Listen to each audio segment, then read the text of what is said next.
This is Tom Salemi. We're here at OIS X with our very first award recipient, Dr. Ike Ahmed.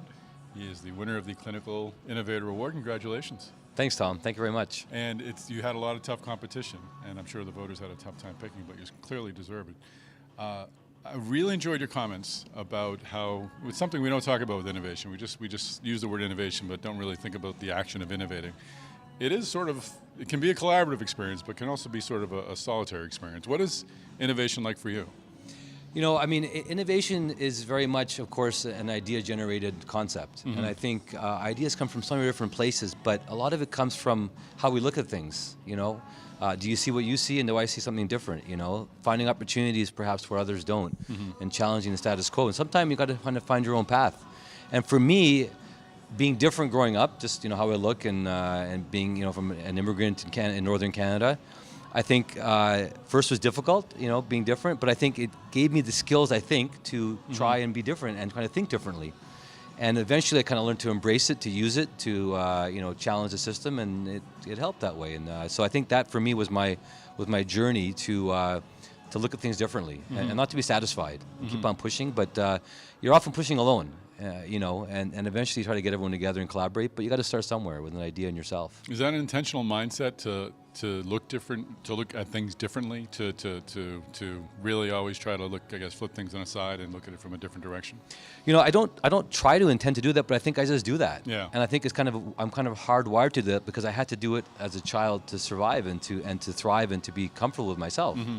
And it made me, comfortable doing that as a youngster, and I think it made me wired to that when I grew up to continue to think that.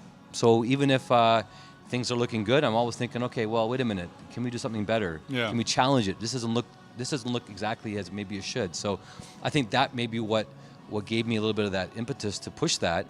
And it's very much a personal thing. So yeah, it is very much an individual thinking mentality, but there's no question that I also know that this can't be done on your own. And there's no question that the people around me, people who believed in me, who gave me a chance, who picked me up when I was down, because when you're innovating, when you're challenging the system, it can be a little tough and scary and lonely, literally, and so it can suck sometimes.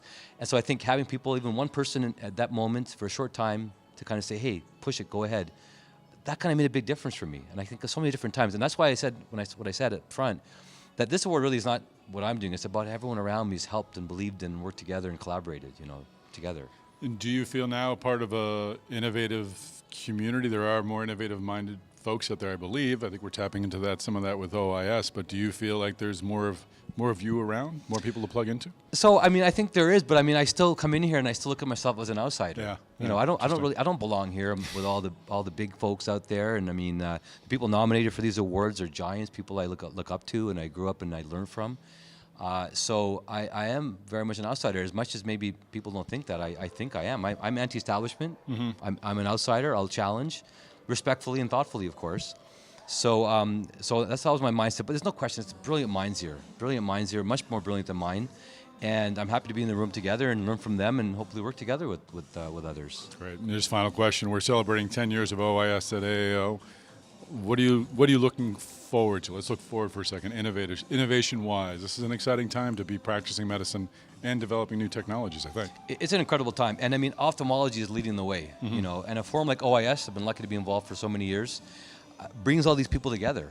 And I think just bringing people together in the same room just creates opportunities you can't create by just piecing things together. So OIS is in the center of the universe of these developments. I think from the front to the back of the eye, I think it's exciting. In my area, of course, we're kind of turning glaucoma upside down, looking at it very differently, and I think that's something that's already kind of in place already and working forward in that direction. We're moving into the lifestyle IOL side of things, and refractive surgery and everything's moving forward in that way. So, and of course, retina and neuro. So I think I'm excited about the whole area. I think it's amazing, and going forward with the technology and AI and gene therapy and everything else. I mean, regenerative medicine, personalized medicine. I mean, it's just there's so much to choose from here. It's amazing. Excellent time to be involved in this. Thanks so much for joining us, and congratulations again. Thank you very much. Thank you.